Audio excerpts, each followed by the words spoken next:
Irmãos, nesse espírito de louvor e de adoração, eu convido você a abrir a palavra de Deus no livro dos Salmos. Nós leremos a uma só voz o Salmo 146. Salmo 146. Depois eu farei a exposição do texto. Salmo de número 146. A fraqueza do homem e a fidelidade de Deus. Vamos juntos? Vamos lá? Aleluia! Louva, ó minha alma, ao Senhor.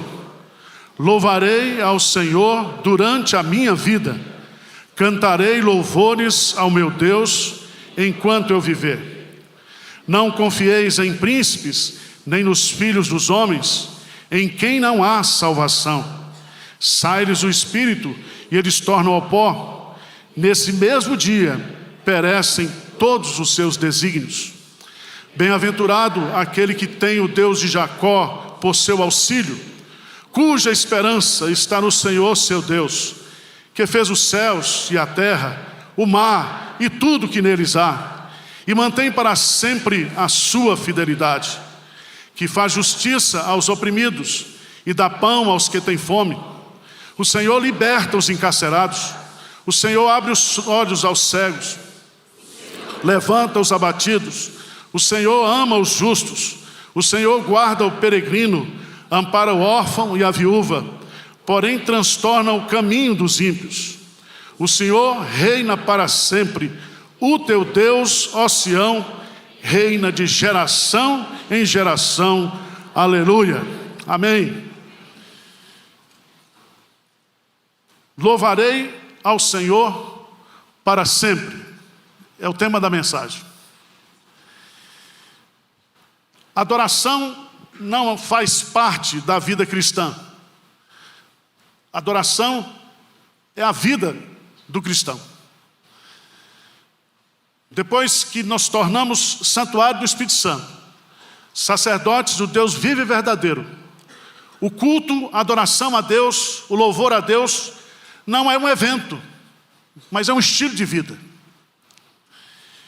Eu não sei como é que está a sua vida pessoal, se você está mais murmurando, mais reclamando, do que louvando e agradecendo a Deus. E esse salmo nos convida, nesta manhã histórica, eleição para presidente, para governador do nosso estado, que haja no coração da igreja, na mente da igreja, que Deus é soberano, que Ele reina. Primeira parte do Salmo, a decisão de louvar.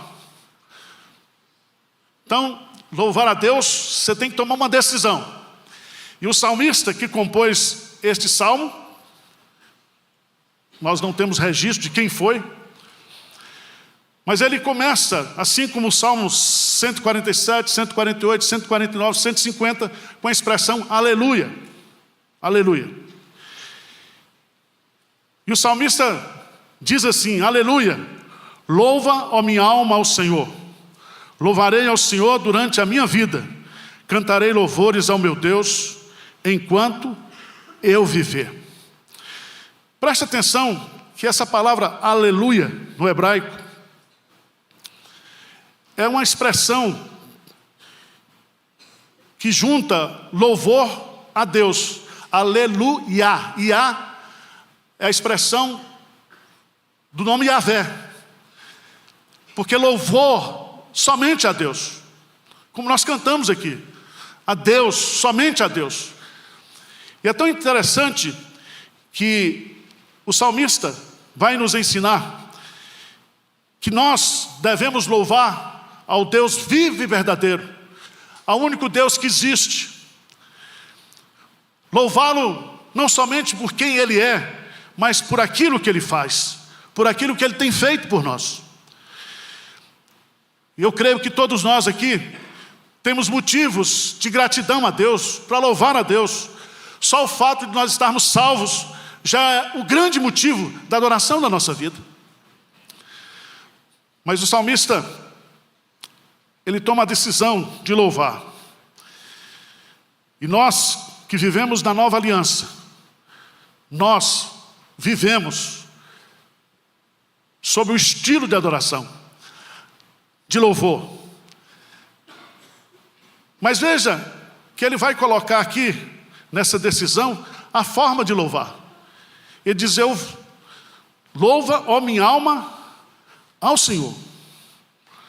Louva, ó minha alma, ao Senhor.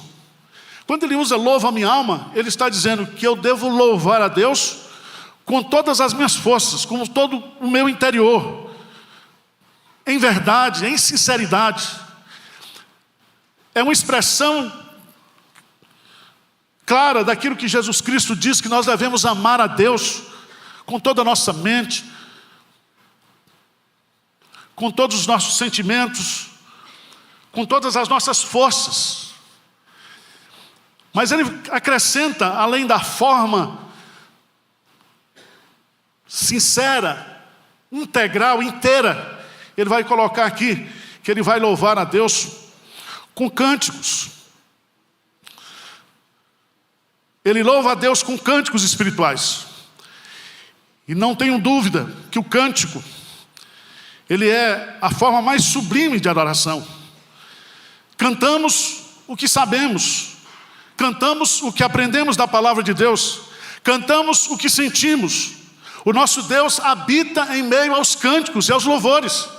E nós viveremos para sempre para adorar o Senhor. Por isso que ele vai colocar aqui no texto que vai louvar a Deus durante a minha vida e enquanto eu viver. Durante a minha vida, esse espaço de tempo, a história. Mas enquanto eu viver, significa que eu viverei eternamente para louvar e para adorar o Senhor. Abra sua Bíblia, por favor, no Salmo 115. Salmo de número 115. O versículo 17 a 18. Vamos ler juntos o que a palavra de Deus nos diz. O que é que diz aí? Os mortos não louvam o Senhor, nem os que descem a região. Nós, porém, bendiremos o Senhor desde agora e para sempre.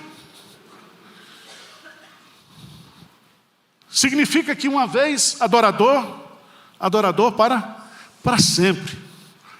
Os mortos não. O nosso Deus não é Deus de mortos, diz Jesus, é o Deus dos vivos.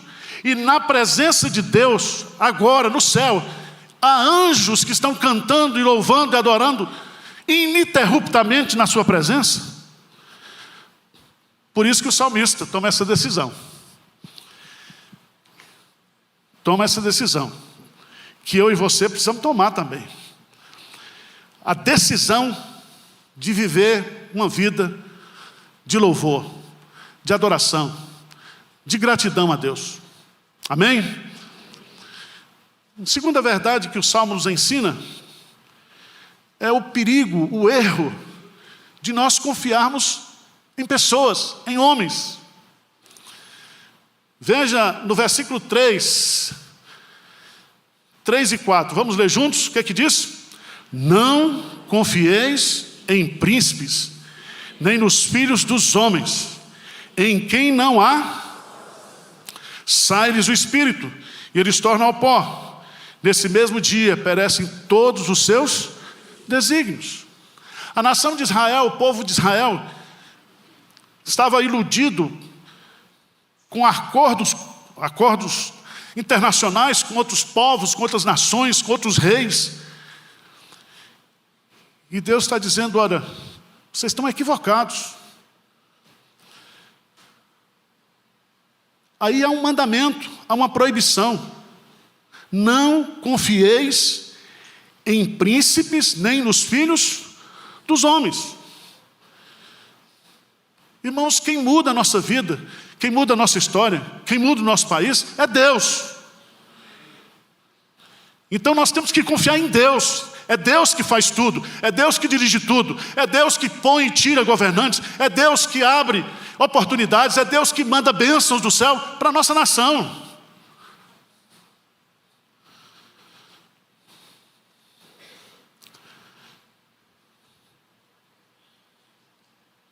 Abra sua Bíblia em Isaías, capítulo 31. Isaías, capítulo 31. Diz assim, versos de 1 a 3. Vamos ler juntos, quem quiser. Diz assim: ai dos que descem ao Egito em busca de socorro e se estribam em cavalos, que confiam em carros porque são muitos e em cavaleiros porque são muito fortes, mas não atentam para o Santo de Israel, nem buscam ao Senhor. Todavia, este é sábio e faz vir o mal e não retira as suas palavras. Ele se levantará contra a casa dos malfeitores e contra a ajuda dos que praticam a iniquidade. Pois os egípcios são homens e não deuses, os seus cavalos carne e não espírito. Quando o Senhor estender a mão, cairão por terra, tanto o auxiliador como o ajudado, e ambos juntos serão o quê? Consumidos.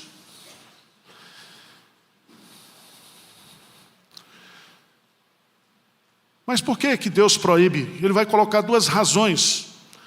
Primeiro, nós não devemos confiar em príncipes, nem filhos dos homens, porque eles são incompetentes, em quem não há salvação. Toda a salvação do crente, toda a salvação do povo de Deus, vem de onde? Vem de Deus. Eleva os meus olhos para os montes, de onde virá o socorro? O meu socorro vem do Senhor. Nós temos que crer nisso, nós temos que viver nessa perspectiva. E é tão bonito, porque ele vai dizer claramente: eu sou o Senhor, e fora de mim não há Salvador. A salvação do justo vem de Deus. Mas ele vai colocar no Salmo, veja, no versículo 4, sai-lhes o espírito e eles tornam ao pó. Nesse mesmo dia perecem todos os seus desígnios. Veja que nós não devemos confiar em príncipes e em filhos de homens, porque eles são transitórios, eles são fugazes.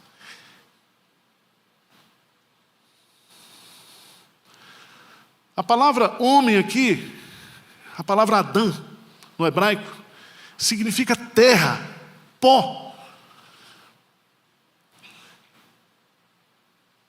Todos os seus desígnios caem por terra, porque eles vão se tornar pó.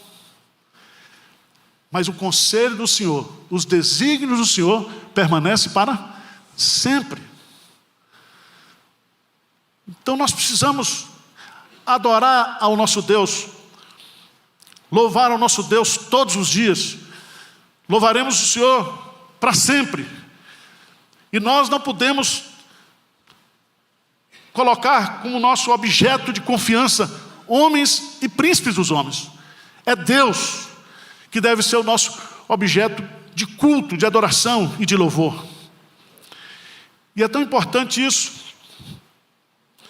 porque ele vai dos versos 5 a 10, depois de tomar a decisão de louvar, depois de proibir que a gente confie em homens, em príncipes, em filhos de homens, ele vai colocar a felicidade, a bem-aventurança de se confiar no Senhor.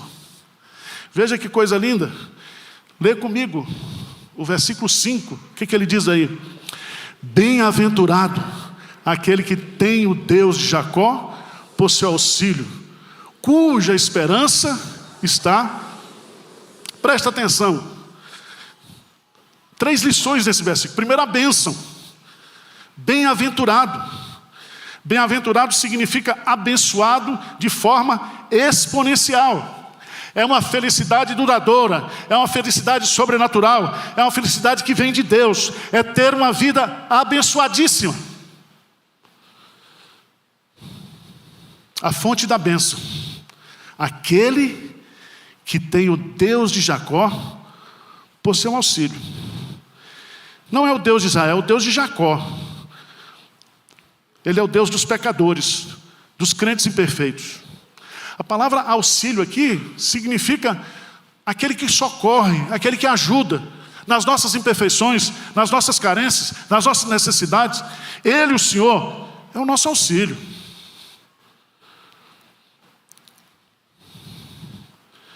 Mas a apropriação dessa bênção diz assim: cuja esperança está no Senhor, seu Deus. Jeremias, por favor, Jeremias capítulo 17.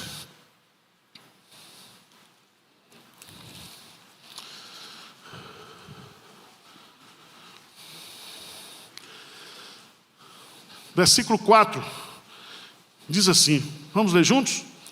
Assim diz o Senhor: maldito o homem que confia no homem.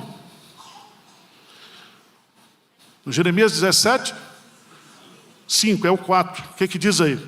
Assim por ti mesmo te privarás da tua herança que te dei, e far-te-ei servir aos teus inimigos na terra, que não conheces, porque o fogo que acendeste da minha ira arderá para sempre. Veja o versículo 5. Assim diz o Senhor: maldito o homem que confia no homem, faz da carne mortal o seu braço e aparta o seu coração do Senhor. Versículo 7, bem forte, o que diz? Bendito o homem que confia no Senhor e cuja esperança é o Senhor. O Senhor é a nossa esperança. Esperança não é expectativa, esperança é o Deus mesmo, Ele é a nossa esperança, o agir dEle. Se você quiser entender bem isso, vai lá para Jeremias capítulo 14, versículo 8. E eu quero dizer para você que na Bíblia, a palavra esperança aparece cerca de 140 vezes, e metade, a esperança está na pessoa de Deus. Ela é personalizada. Veja aí, Jeremias 14, versículo 8, o que diz aí? Ó esperança e redentor seu no tempo da angústia, por que serias como estrangeiro na terra e como viandante que se desvia para passar a noite? Então veja bem, ó esperança de Israel. Nós temos a nossa esperança exclusivamente na pessoa de Deus, na pessoa de Jesus Cristo. Paulo diz que Jesus Cristo é o nosso Senhor, que Jesus Cristo é o nosso Salvador, mas Ele também é a nossa esperança. Ele é a bendita esperança que nós aguardamos na segunda vinda.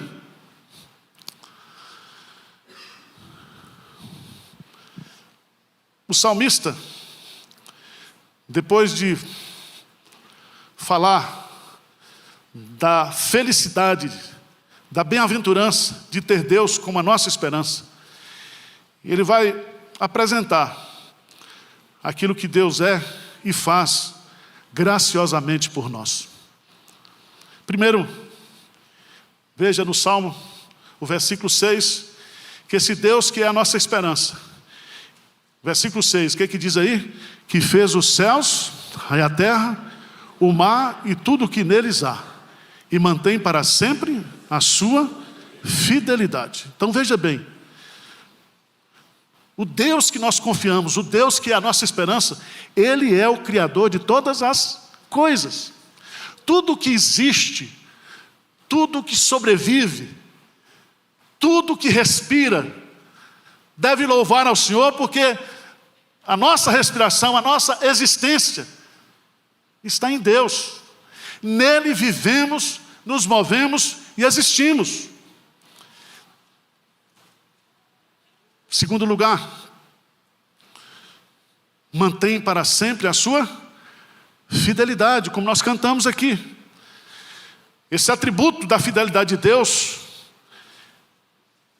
revela que Ele não muda em seu ser, em seu caráter, em sua palavra, em seus planos, em suas promessas. Ele é fiel e continuará sendo fiel desde agora e para sempre. Ele não muda, Ele não altera, Ele não tem falta de humor, Ele não tem amnésia.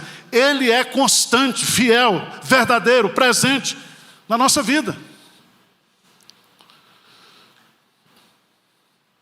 Devemos confiar em Deus, porque o Senhor defende a causa dos necessitados.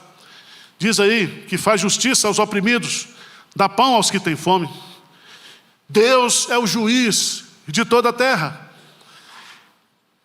A esperança do necessitado jamais se frustrará. Veja, por favor, no Salmo 9. Salmo 9, dá um pulinho lá.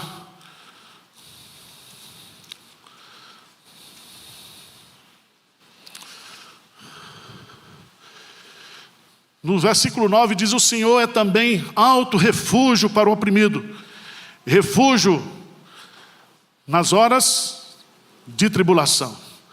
Agora, veja versos 17 e 18, vamos ler bem forte, Salmo 9, o que diz? Os perversos serão lançados no inferno, e todas as nações que se esquecem de Deus, pois o necessitado não será para sempre esquecido, e a esperança dos aflitos não se há de frustrar perpetuamente. Louvado seja Deus por isso. O nosso Deus, Ele é fiel e Ele defende a nossa causa. Tudo está sob o controle dEle. Quarta razão, versículo 7, o Senhor liberta os encarcerados. Jesus veio, foi ungido como Cristo, como Messias, para pôr em liberdade todos os cativos espirituais, os cativos que estão presos ao pecado, aqueles que estão presos espiritualmente a Satanás. Ele veio para trazer libertação. Ele é o Redentor, Ele é o Libertador. Se nós cremos que Ele é Redentor, meus, Deus vai libertar o nosso país da idolatria, da corrupção. Deus é o Deus libertador. E Ele sabe fazer tudo direitinho. A gente não precisa ensinar para Deus. Ele faz. Se nós depositarmos a nossa esperança nele, a nossa confiança nele, o salmista está dizendo, pode ter certeza que Ele é o Deus que liberta. Mas Ele é o Deus que cura também. O Senhor abre os olhos cegos. O Senhor levanta os abatidos. Existe a cegueira física, existe a cegueira espiritual, existem as doenças espirituais, as doenças físicas. Deus é o Deus que cura, que sara, que restaura, que levanta aquele que está abatido, deprimido. Ele é o Deus de todo poder e de toda graça. Mas diz o texto, e a gente está encerrando, que o Senhor é o nosso protetor. Diz aí, o versículo 9, o Senhor guarda o peregrino, ampara o órfão e a viúva, porém transtorna o caminho dos ímpios. Além de nos proteger, Ele age em favor daqueles que estão contra nós. Então, nosso Deus deve ser louvado. Nós devemos colocar nossa confiança nele, porque Ele está cuidando de nós. Ele é o nosso protetor, Ele é aquele que nos defende. As nossas causas estão nas mãos dEle, Ele sabe tudo o que necessitamos. Então vamos louvá-lo, vamos confiar nele, vamos louvá-lo de todo o nosso coração. Mas por fim, vamos ficar de pé e vamos ler o versículo 10. O salmista, para fechar a poesia, ele vai concluir com o versículo 10. E eu queria que você lesse comigo bem forte. O que é que diz aí? O Senhor reina, o teu Deus, ó Sião, reina de geração em geração. Aleluia. O Senhor reina soberanamente, de geração em geração. Não há situação, não há tempo na história que Ele deixou de reinar. Por isso que o salmista no Salmo 90 diz: Senhor, Tu tens sido o nosso refúgio de geração em geração. Antes que o mundo existisse, Tu já eras Deus. Então, vamos louvá-lo, vamos adorá-lo.